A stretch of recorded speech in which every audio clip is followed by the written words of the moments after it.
Today I'm going to tell you about a highly rated movie based on a true story. Its plot may seem absurd, but many people think it's very realistic. If there are truly evil deviants in the world, how should we subdue them? The story begins on a breezy, sunny weekend. In the afternoon, the heroine, Jenny, rushes to the car after work, while her boyfriend Steve is thinking about tomorrow's arrangements. They had planned to go camping this weekend. What you know is that it's a regular date, but what you don't know is that it's a marriage proposal planned by the boyfriend. The name of the place, Eeden Lake, was written on the sign, but it was closed to the public, a restricted area, and Steve ignored it, insisting on going in to see it. This sealed their fate. A few minutes later, a fence blocked the way, but Steve thought it was a test of his patience. Following the blasted edge, they saw a gaping hole, and without hesitation, Steve turned in, not knowing that death had locked him in its grip. After passing through the last patch of forest, the two finally came to the legendary Lake of Eden. They grabbed their luggage and headed for the lake. On the way, they met a boy who was drawing a picture. In a good mood, Jenny greeted him, but he was indifferent. Jenny, being strong, just smiled, and then she and her boyfriend continued towards the lake. It didn't take long for the two of them to reach their final destination, and Jenny loved the unique surroundings here.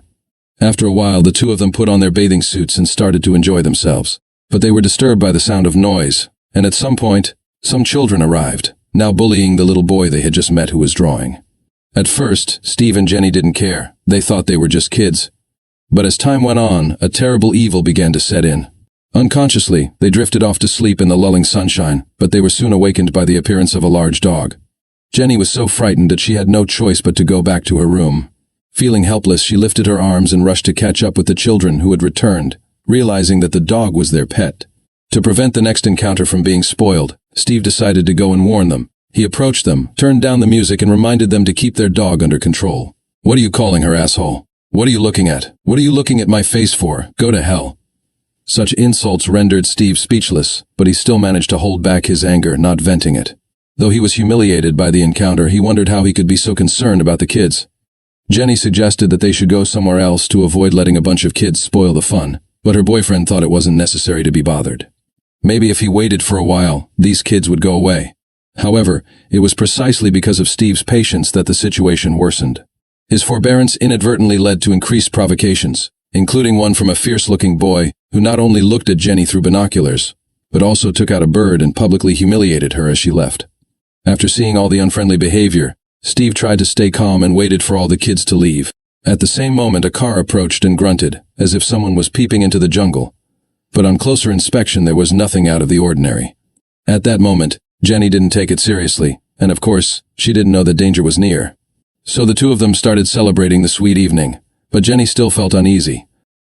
The following morning, after spending a happy night, they awoke to find that someone had sabotaged their food and punctured the tires of their car, which was parked nearby, obviously the work of those kids. Fortunately, they had spare tires with them, but their good mood was ruined. Afterwards, Steve took his girlfriend to the town for breakfast, but they ran into the same kids from the previous day. The kids had run 10 red lights, and Steve had no choice but to call the police, thinking that teaching them a lesson was the only way to handle the situation. Jenny truthfully advised her boyfriend to relax, reminding him they were just kids. When they arrived at the restaurant, the two of them ordered some food, and Steve recounted what had happened to them. The locals laughed and told them not to worry about it. But when Steve mentioned looking for the kids' parents, their demeanor changed, and they quickly explained that they were not the kids' parents. This response caused Steve some embarrassment and gave him a vague sense that the town was full of strange people. He thought the drama would end there, but on the way back, something new happened. Steve accidentally saw the kid's car, so he stopped to ask for help. Jenny told her boyfriend to forget it, but Steve couldn't contain his anger. At that same moment, a car came by and grinned. In the ensuing panic and tug-of-war, Steve chased away the boy who was blocking the doorway. Soon after, Steve realized that someone was coming back to the house, but he was afraid of making a mistake and hurried to hide, knowing that trespassing was against the law, and the owner had the right to shoot a trespasser. In a moment of desperation, Steve climbed out of the window and fled from the house without making a sound. They seemed to be in a better mood as they dashed into the lake, laughing and joking, forgetting all about the kids. But when Steve got back to the shore, he realized that his suitcase was gone. Since his wallet and car keys were inside, they had to retrieve it immediately. Fearing that the car might have been stolen, they rushed to the parking spot, only to find it empty. There was nothing for Steve to do but walk away with his girlfriend. They had no choice but to call the police, as it was their only option. The cell phone was in the suitcase, and they didn't know how long it had been there. Suddenly, Steve's car appeared, but it was being driven by the same kids who had stolen it earlier. It was obvious that they were doing it on purpose, and their arrogance was at an all-time high. The two of them followed the trail of the car and finally found the kids in the dark. Perhaps Steve was tired, but he decided to let go of his grudge and make peace. However, the boy named Brett refused to give in and flatly refused to return anything. Seeing that the sunglasses the boy was wearing were also his, patient Steve couldn't take it any longer. At this point, Jenny tried to persuade her boyfriend once again, but Steve was on the verge of taking action. One of the boys pulled out a spring-loaded knife, seemingly preparing for an attack. In the ensuing panic and struggle, Steve managed to disarm the boy. Steve grabbed a knife and stabbed Brett's dog, which brought instant silence to the scene. Brett crouched down sadly to look at his beloved yellow dog. He angrily threw the car keys at Steve, saying that the day was over. Steve apologized, but the next moment, he saw a knife in Brett's hand. Steve quickly picked up the keys and fled the scene. But as soon as they started the car, Brett roared from behind, and with a command, decided to avenge the dog's death. Since there was no proper road, the car soon sank into a pothole, and Brett and the others who had caught up swarmed over and attacked the car. They even smashed the two front headlights, and faced with the onslaught, Steve had to step on the gas, though he couldn't see the road. Luckily, no one was hurt, but a branch pierced through the glass and lodged in the car. Steve knew that what was coming next would be very dangerous. He ordered his girlfriend to go get help and stayed behind to deal with the boys, but she didn't leave the scene. Without a map or photos, the safest thing to do was to stay put. The next morning, after a night of fear and trepidation, Jenny returned to the scene of the accident from memory. By now, Steve was no longer in the car, and there was a large trail of blood on the ground. Following the trail, Jenny soon found her boyfriend, who had already been tied up. It was clear that Steve had suffered greatly the previous night. Brett, who was in charge, seemed unconscious, and the boys nearby were worried about the consequences of the accident. Instead of trying to calm everyone down, Brett handed out knives and threatened to kill them if they didn't comply. Under Brett's intimidation, all the boys began stabbing Steve, with one of them going as far as stabbing him in the waist. To ensure that no one would reveal their secret, Brett made the girls record the whole thing on their cell phones. A blonde-haired kid hesitated, but Brett caught him before he could escape. With no other option, the blonde boy finally stabbed Steve in the mouth and twisted the knife viciously. The brutality of the act was terrifying for Jenny, who was hiding nearby. She couldn't believe the boys could be so monstrous. In desperation, she reached for her phone to call the police, but there was no signal. She considered connecting to her boyfriend's phone via Bluetooth and took the risk of trying a simultaneous function. Just when she was about to leave the room, she tried calling the police again. However, just as she dialed the number, she realized that Brett had taken Steve's phone. Hearing this, Jenny panicked and ran away, with several of the children quickly chasing after her. Seeing that everyone had left, Steve used his remaining strength to free himself from the restraints and stumbled around looking for a medical bag. Fortunately, he wasn't far from the accident site, but as he opened the door, a piercing sound alerted Brett, who immediately guessed what had happened. Not to be outdone, Steve grabbed his medical bag and headed for the river. Luckily, Steve met up with Jenny. Jenny then helped her boyfriend to a wooden house, but Steve's wound had become very serious. After carefully examining him, Jenny realized that no other parts of his body were harmed, but the cut on his belly was too deep, with black blood seeping out. Realizing that his intestines had been damaged, Jenny knew that her boyfriend didn't have much time left. She was at a loss for words, and in her panic, she found a ring. Apparently, this date was meant to be her boyfriend's wedding proposal, but she could never have imagined it would end this way. Jenny was heartbroken by the discovery, but she didn't have time to console her boyfriend because Brett was right behind her, and if he found them, it would be the end of their lives. When Brett kicked down the door and saw the room was empty, he wondered where Jenny had gone. In her desperation, Jenny had hidden below, trying not to alert the bears above, who hadn't even noticed her. After Brett led the others away, Jenny rushed to the shore, dragging her boyfriend with her. By some stroke of luck, they managed to survive, but Steve soon fell into a coma from the infection. Knowing he was going to bleed to death, Jenny decided to head into town to seek help. She covered Steve with some leaves and placed him on the beach. She took the ring Steve had prepared and agreed to marry him, telling him to hold on and promising to find help. However, Jenny had no idea that this would be their final goodbye.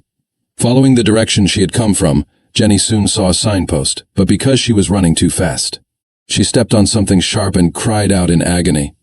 Brett instantly determined her location and hurried toward the sound, managed to pull out the sharp object from her foot.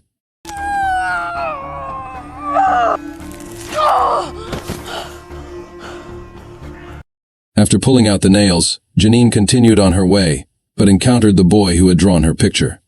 The boy's appearance was reminiscent of an old star. Janine pleaded with him to take her out of the house.